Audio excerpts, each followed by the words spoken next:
ओ भाई ओए ये करे बस सामने आ जाओ। इधर इधर इधर इस इधर साइड ही पे। ओ भाई ओए तो मैं मीटिंग कर रहा हूँ ना। अब मेरी ये जाने छोटे ये क्या हो गया? अब वेला भाई मैं उधर तेरा आना लाइव पड़ेगा। मैच देख रहा की हाल है मेरे रिश्तेदार? ठीक ठाक वेला तेरा मैं लाइव मैच देख रहा मेरा 2 मिनट में कीपिंग कर रहा, 2 मिनट जरा, ठीक 2 मिनट। है करो मैच दिखाएं आए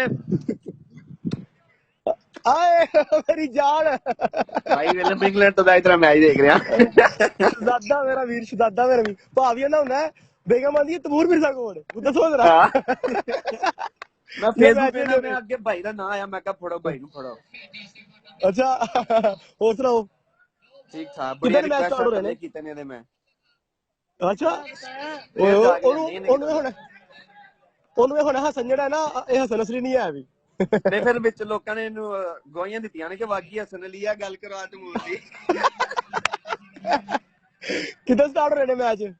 ਬਾਈ 24 ਨੂੰ ਪਹਿਲਾ ਟੈਸਟ ਮੈਚ 24 ਨੂੰ ਚਲੋ हाँ ਅੱਲਾਹ ਪਾਕ ਕਾਮਯਾਬੀ ਦੇ ਇਨਸ਼ਾਅੱਲਾ ਤਾਲਾ। हाँ इंशाल्लाह मैं चिक्के पे देख रहा था जो जिन्हों ਪਤਾ मारे ਨਹੀਂ ना जो शबाज भाई ना मैं आई सी ਆਹੋ भाई बिना सिंगल खेड़ ला 7 गेंद ਆਹ ते 6 चिक्के ਨਹੀਂ ਨਹੀਂ ਮੈਂ ਨਹੀਂ ਲਾੜੀ और यार 2 ते डाल चुका लवांगा मैं भाई ਤੇ ਆ ਰਹੇ ਹੋ ਖਾਰੀਆਂ?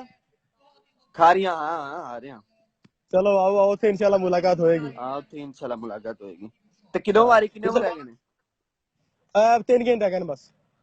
चल मैं वारी वेना भाई ने क्या मैच हो खाए बंदा चलो ठीक ठीक है ओके ठीक मेरी जान बहुत शुक्रिया ओके अल्लाह।